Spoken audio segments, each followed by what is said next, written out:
Il y a un détail dans cette trilogie qui en dévoile beaucoup d'autres.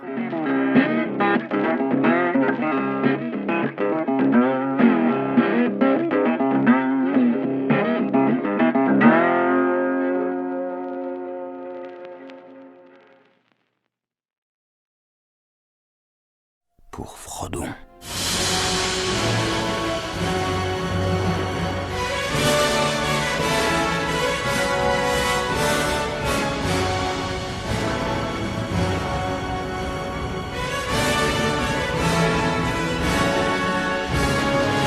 Le Seigneur des Anneaux, c'est pas mal. La trilogie de Peter Jackson a mis tout le monde d'accord sur le fait que Tolkien possédait un univers plus que riche en histoire et en personnages. On pourra évidemment jamais dire tout ce qu'il y avait à dire sur cette trilogie, mais on peut s'attarder sur quelques détails. Et avant ça, on va essayer de raconter un petit peu le contexte. Le destin de la Terre du Milieu repose sur la destruction de l'anneau unique appartenant à Sauron, le Seigneur des Ténèbres. Alors que le jeune hobbit Frodon Sake emmène l'artefact jusque dans les flammes de la montagne du destin, les peuples de la Terre du Milieu tentent de s'unir contre les forces du mal. Sauf les elfes. Donc les elfes, ils en ont marre, donc ils se cassent. Alors oui, c'est un résumé très global de tout ce qui se passe, il y a plein de choses à développer en sous-intrigue, mais je peux pas tout raconter des copains. Par contre, ceux qu'on va suivre un peu plus que tous les autres dans cette histoire, ce sont les hommes. Ils sont les héritiers de la Terre du Milieu. Et comment dire ? Bah ça va pas fort. Le Gondor a pas droit parce que le roi, il picole dans une taverne. Les quelques soldats vaillants qui restent, ils sont soit reniés, soit envoyés au casse-pipe pendant que papa dégomme des tomates cerises. Et tout ça parce que Isildur a eu la flemme de détruire l'anneau il y a 3000 ans. Détruisez-le! Non. Je le pousse? Je le pousse pas? Je le pousse? Je pourrais le pousser? Est-ce que je pousse? J'aurais dû le pousser. Et dans le second opus, les 2 tours, les personnages vont s'attarder dans un royaume.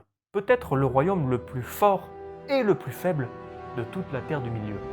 J'ai nommé le Rohan.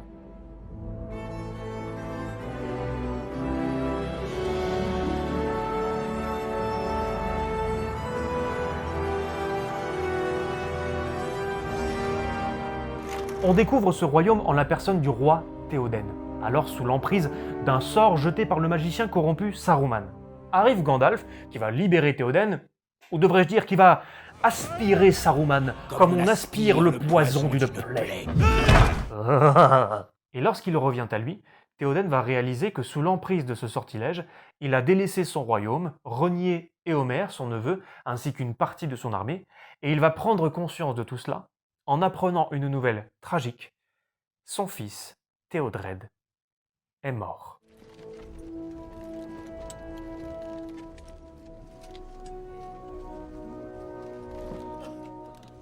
Et là, on arrive à une scène intéressante.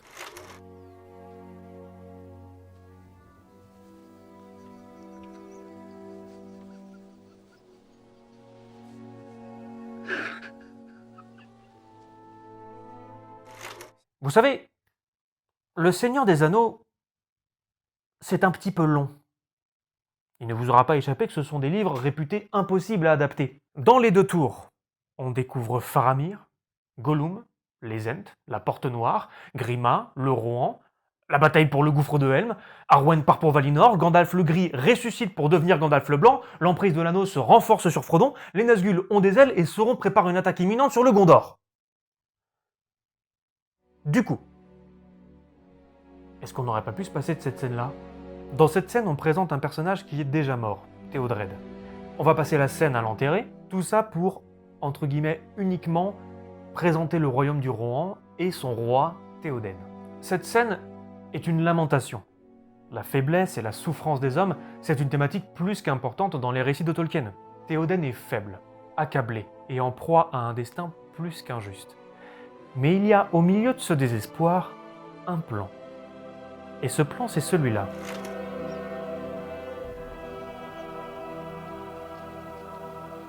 Ce plan est magnifique. Ce plan est somptueux. Que dis-je, il est somptueux, ce plan est grandiose. Ce plan est une plongée qui nous montre Théoden en larmes à genoux devant la tombe de son fils. On voit même les fleurs en arrière-plan. Mais, lorsque la caméra va descendre, elle va redresser le personnage jusqu'à l'aligner avec les montagnes derrière lui. Ce qui fait qu'à la fin de ce plan, le personnage ne paraît plus à genoux, mais bien debout. le cadrage a redressé le roi du Rohan.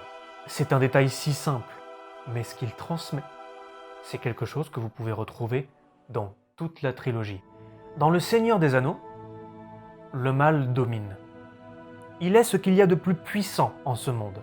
Et face à ça, au lieu d'y opposer des héros surpuissants, Tolkien va construire des personnages faibles, petits, effrayés et en proie à d'innombrables malheurs. Si on reprend l'exemple du Rohan, puisque Théoden a exilé ses propres soldats, il sera obligé de se faire se battre les paysans, les vieillards et les enfants, tout ça face à une race d'orques remasterisée par Saruman, les Uruk-hai. Dans l'univers de Tolkien, la lutte entre le bien et le mal n'est pas équilibrée. Et ça, c'est ce qu'incarne la race humaine. Nombreuses sont les tragédies qui composent l'histoire de la race des hommes. De Numénor jusqu'à Denethor, en passant par les enfants de Húrin ou encore la lignée d'Isildur.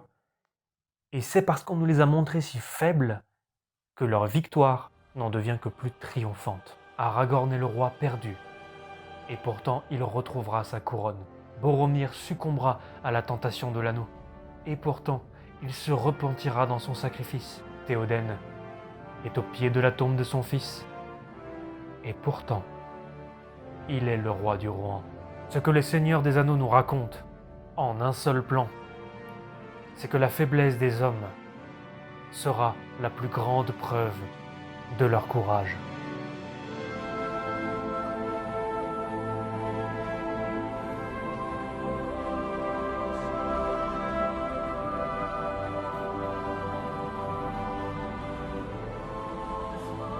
Aveugle es-tu, Morgoth Borglir, et aveugle tu seras toujours, n'entrevoyant que les ténèbres.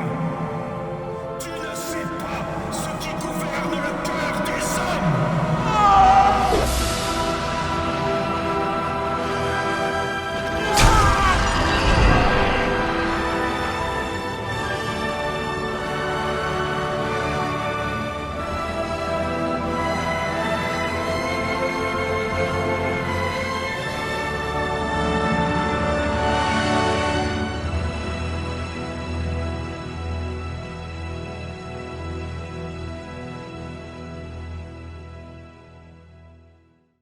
Et ça, c'est ce qu'on appelle la notion du détail.